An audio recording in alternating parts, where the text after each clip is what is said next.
Hi, everyone, and welcome to the Friday, September 9th installment of the Silicon Insider, the only uncensored look at life and business in the Valley. My name is Mike Malone, and I'm here with special contributor Scott Budman, technology reporter for NBC. Our producer is Jordan Henderson. Our East Coast correspondent is Bob Grove. And our host, as always, is the Silicon Valley Business Journal. Okay, so welcome back. You missed the heat wave. You hit on the East Coast for the entire duration of it. Yeah, it was amazing to walk down the street and say, "Gosh, it's a little humid here," and then check the temperature, check Twitter, and it's like amazing how hot it was here. And it's now as we speak forecast to be a high of something like 95. And yeah, you're going to suffer while we're going to be out bathing in this. It's going to be so nice after 108, 110. It was breathtaking. It was truly breathtaking. It was like being in Death Valley. So, wow. Okay. So Apple had their big event and they did it online again. Yeah, the last couple of times they've done it where they have journalists and, assorted fans there at headquarters, but then they, have a quick Tim Cook introduction and then roll tape. And so you really don't have to be there to get the experience, because the experience is, let's be honest, you're kind of watching a commercial for Apple products. The visuals are great. Everything looks perfectly. It looks perfect and everything works perfectly, which, remember, part of the fun through the years. The stuff wouldn't work. It would fail every once in a while. Right. Vamp. Yeah. And that's how remember, all the other companies decided they had to copy Apple with their live events. And so I remember, as if it was yesterday, when Steve Jobs was on stage begging us in the audience to turn off our Wi-Fi because there wasn't enough Wi-Fi for him to run an event. I remember these things just sort of crashing and burning during the live demo. And of course, the culmination of all this is Elon Musk throwing rocks through the windows, shattering the windows of the Cybertruck in the front, and then deciding, hey, let's see what the back window does, and doing it again. And those are the things that I miss. And I wonder, Apple is clearly confident enough to have people back, not only outside, but inside. And so say what you will about that, but their COVID concern is not nearly what it was. They're also asking people to come back to work now. And yet we're still getting these videos instead of a live demo. And I don't like it as much, obviously, for many, many reasons. Maybe America will never heal until Apple again has a live event. That's what we need.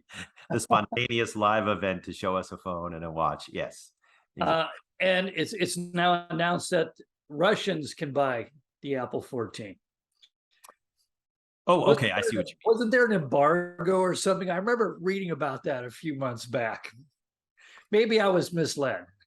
I think there was. A lot of the stores shut down, and I think we're starting to see some of the businesses come back. And not to get too political, it shows you how incredibly long the conflict in Ukraine, the war in Ukraine, has lasted. I saw someone post just the other day, if Putin knew then what he knew now, would he have even invaded? Remember, he expected this to take a very short period of time. Right. And his invasion was thwarted by Ukrainians. It turned into a much uglier, deadlier conflict, and the globe is still paying for it. But the question is, how much is Russia still paying for it? They're obviously a closed society, but it's interesting to see how much their citizens are paying for this invasion still on a business level, not to mention the loss of lives. It'll be interesting if Apple is reopening the doors to everybody else. We had an awful lot of stores. I've never seen pictures of stores in Moscow shut down, every other one. Right. They start opening up again, saying, well, Apple's doing it. Or does the Apple store reopen, or do Russians just order this off of Amazon RU?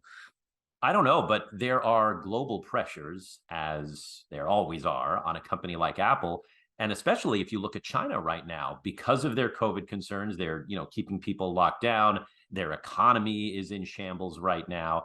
And Apple phone sales have been dropping in China, and they need to hit these other countries. And I wonder if that will lead the company to be more open in other places because of the slowdown in China. And, as we get into what Apple announced, I noticed they kept their prices the same for the new iPhones, the new 14s, as they were last year, which is a nod to, hey, we know you're all, struggling under this still blanket of inflation, and they're not raising their prices, which is probably a good move heading into this holiday season. Yeah, we're seeing a lot of that in other places too. Google just announced they're looking at cutting back 20% on their costs. Well, when you talk a number like that, you're maybe talking about closing a few buildings, but that usually means personnel. Right. Is Google heading into a layoff? Any rumors on that? Well, yes, but they're only rumors, but it's because Sundar Pichai is saying he needs to cut costs. And that's what we were waiting for. It's been a gradual trickle when it comes to layoffs. We've seen some of the companies, Coinbase, Snap recently laying off a large portion of its workforce.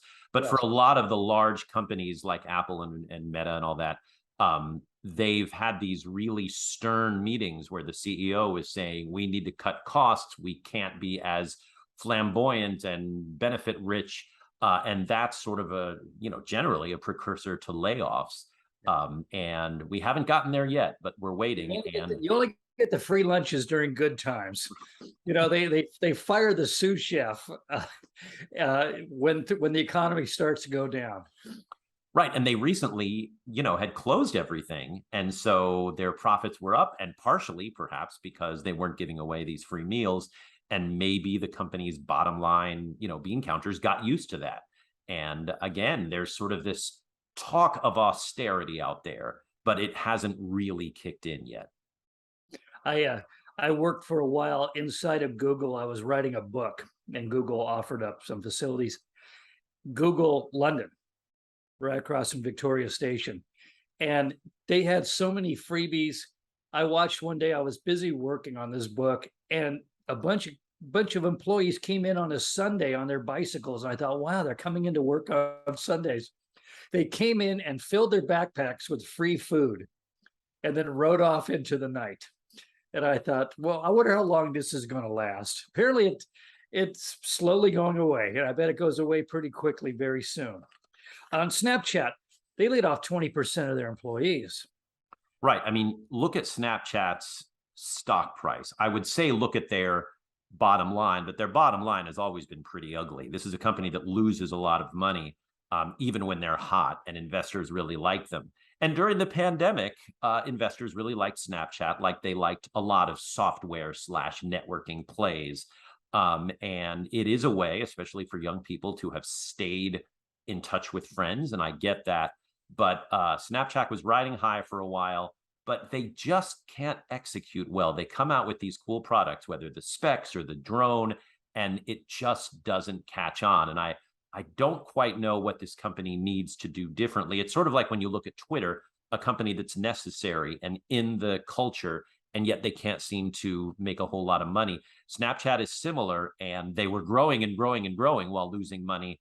And then austerity hit them hard. And a lot of those layoffs obviously are in Southern California, where the company is headquartered, but we're starting to see them up here in the Bay Area as well. I think it's just begun. I mean, you and I both have the same leading indicators on when a company's in trouble.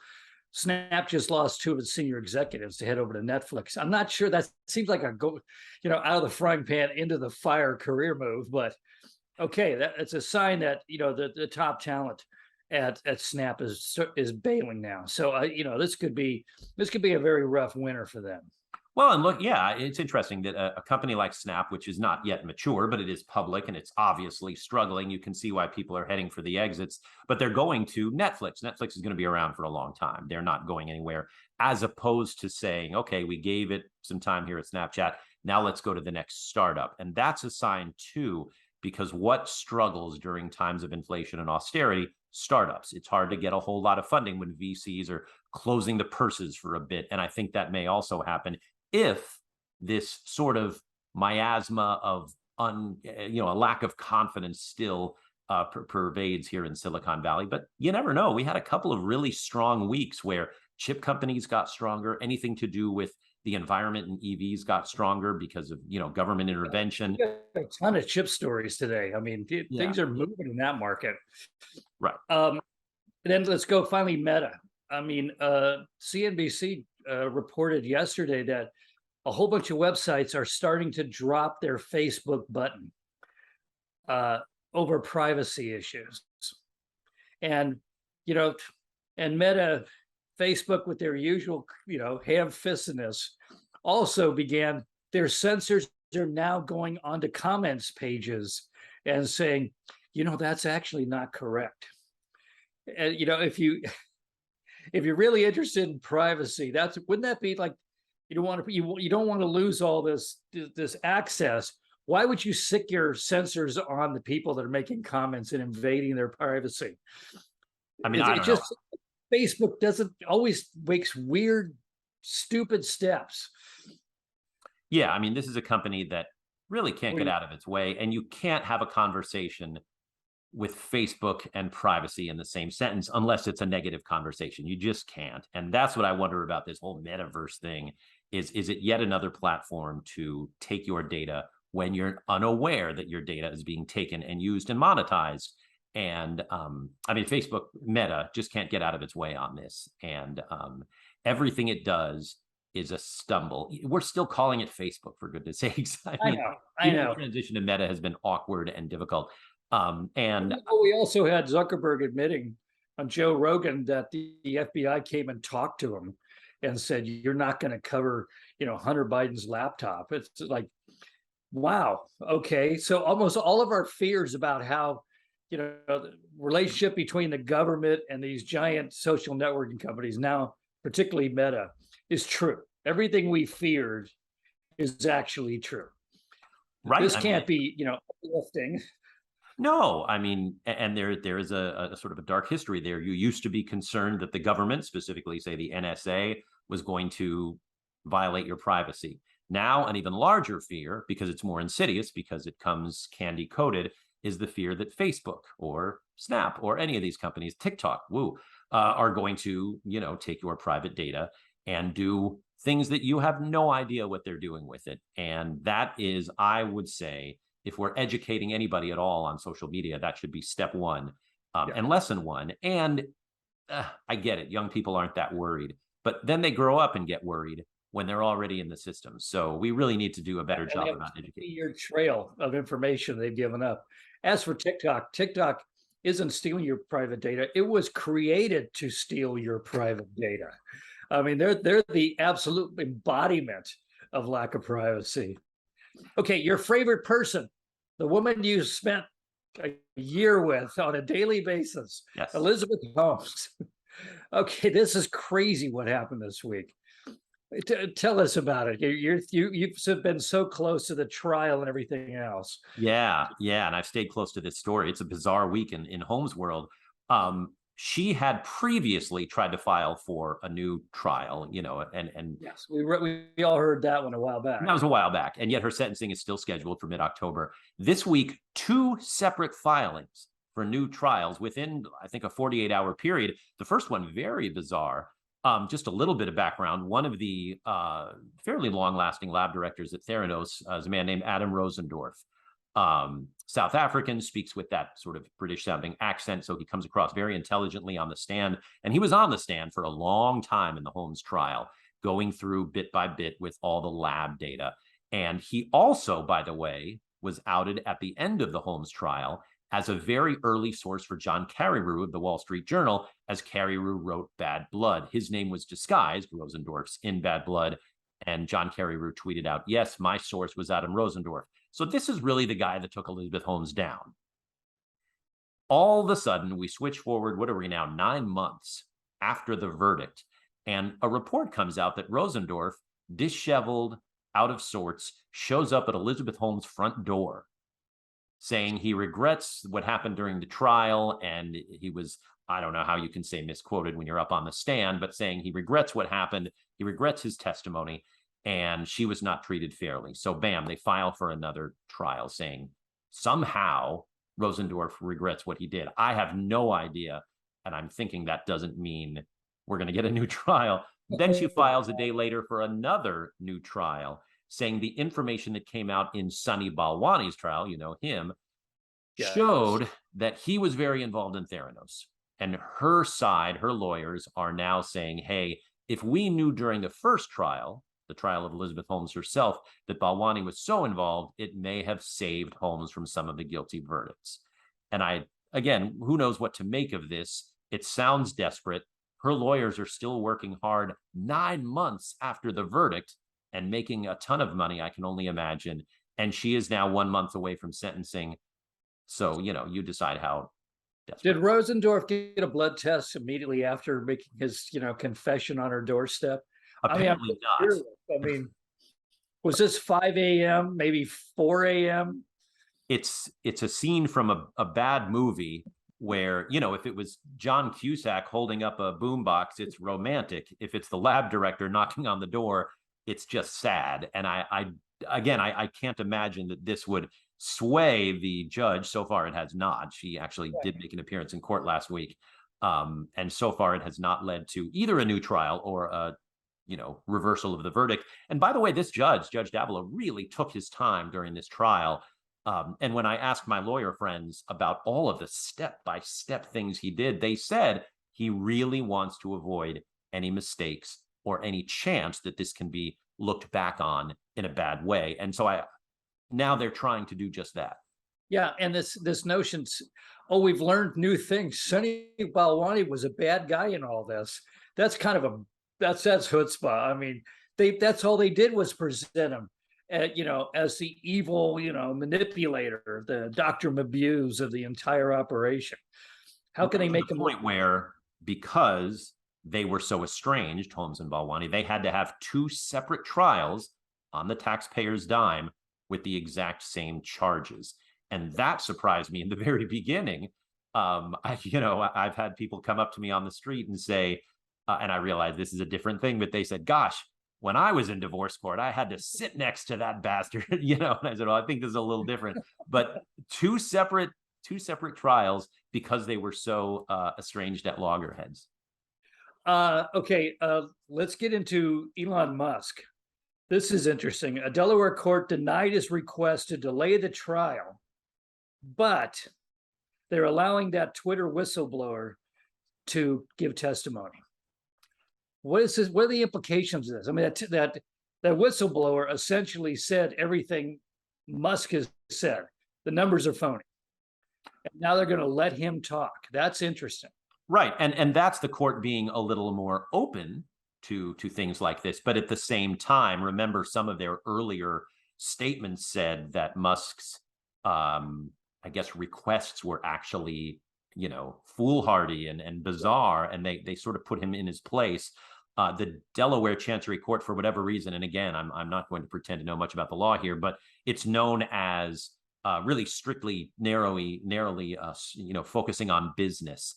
And people on the Twitter side of this are saying, hey, Musk signed a contract to buy the company for $44 billion. And, if he gets out of this contract, what good is a contract, period? That's sort of what I'm hearing the buzz on the street in a lot of Silicon Valley places. A lot of the whistleblower gives the right testimony.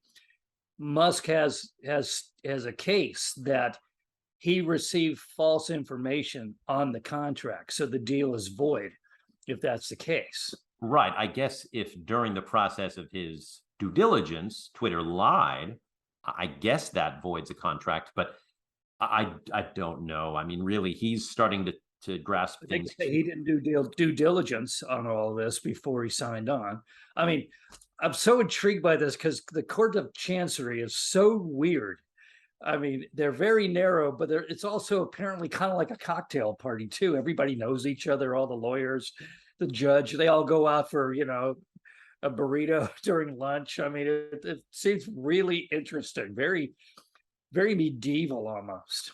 Yeah, and one of the reasons the case is getting so much attention and interest here in Silicon Valley is sort of the damned if you do, damned if you don't. If you're inside of Twitter right now, you're looking at a pretty decent premium if Musk has to buy the company for $44 billion or make good on the difference. There's something like $12 billion difference right now. Yeah. Oh yeah, I mean, you're going to make out like a bandit. Right. On the other hand, The economy, I mean, even better to get the money now. right. But on the other hand, do you really want Elon Musk to run your company when he has, at least in recent statements, say, I have no desire to do this? I mean, who wants that? Yeah. So, it's as with everything Musk related, it's gotten bizarre, and it's paying a lot of lawyers a lot of money. And once again, October is going to be a really interesting legal month. You have the Holmes sentencing scheduled. You have probably more appeals from Holmes coming, and then you've got the Chancery Court with Twitter and Musk. Maybe you could show up on Elizabeth Holmes' doorstep, disheveled, and beg her not to keep this thing going. It's taken up too much of your life at this point. Yeah, that would probably be a bad look for a journalist. Right. Also, Musk is he's breaking ground on a new $10 billion lithium refinery operation in Texas. He's really making the move in Texas now. Yes, and making the move in this lithium area that people are saying, one of the things that people started to question during this last week of heat and, pressure on the energy grid in California is, okay, we're going to go, green energy, we're going to go electricity versus, the dirtier gas, which was better than the dirtier coal. And we've got to get to that point in renewables. But one of the things we really do need to do is expand the power of the grid so we can handle all this stuff, whether it's because of heat or because more of us will be charging. And so I think what Musk is trying to do is sort of take a little bit of control, a la, via Tesla, saying we can come up with some of these materials on our own because we're going to need them to build more EVs as California and the country hopefully can build out the grid to create more power and more power sources via renewable energy and the electricity that Governor Newsom and the state aims to do. Yeah, I mean, it wasn't the irony wasn't lost on Californians when we were told that we were all going to be in EVs in 10 years, but don't charge your electric car this week because it's too much pressure on the grid. California, right, we need more sources. It's got to square this circle some way, whether it's nuclear, whether it's more dams, whether it's something. But obviously, the grid cannot handle the number of Californians we have right now. Now, it's interesting. The governor mentioned that we have the largest use of home batteries in the country. And I think that might be part of the solution. And obviously, who builds, the most popular one of these batteries? Elon Musk, Tesla. So he's got himself in a pretty nice position. Right. And he was, I mean, to his credit, ahead of the game when it came to both electric cars and renewables in general, as were the solar companies. And with the Inflation Reduction Act, which was largely, a green type bill, you saw a lot of these companies, the solar companies, the EV companies, the charging companies, get a boost and get more attention on them. And I think with that attention comes pressure, like, hey, we need you guys to deliver because we need more ways to stay afloat energy wise during these times of, whether it's extreme heat or just, hey, we need to charge our future EVs. California has to step up its game. And I think that's going to happen because there is this financial incentive for it to happen. Right. One last thing on Elon. I mean, this guy's hitting on all 8 cylinders here. NASA just awarded SpaceX a $1.43 billion contract for 5 more astronaut missions to the International Space Station.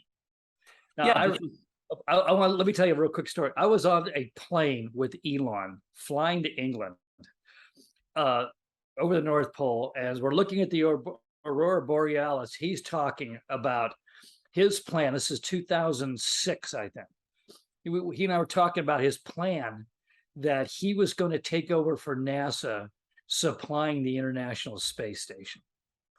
And that was one of these Buck Rogers moments where you go, yeah, you're going to be going to the space station and back. And also you're planning on going to Mars. Right. And here we are. I mean, the one thing about this guy, he throws out these crazy visions and then he pulls them off. Right. You got to give him that. I mean, he's been doing some wacky stuff the last few years, but he's moving forward on all these fronts relentlessly. So, kudos to him for that. Right. And isn't that one of the concerns about the whole Twitter thing, to come back to that, is that that's a distraction from moving forward. I mean, Twitter's already here. We already use it. It's our utility, especially those of us, let's say on the journalism side, it's very necessary, a good source for news, but it's established.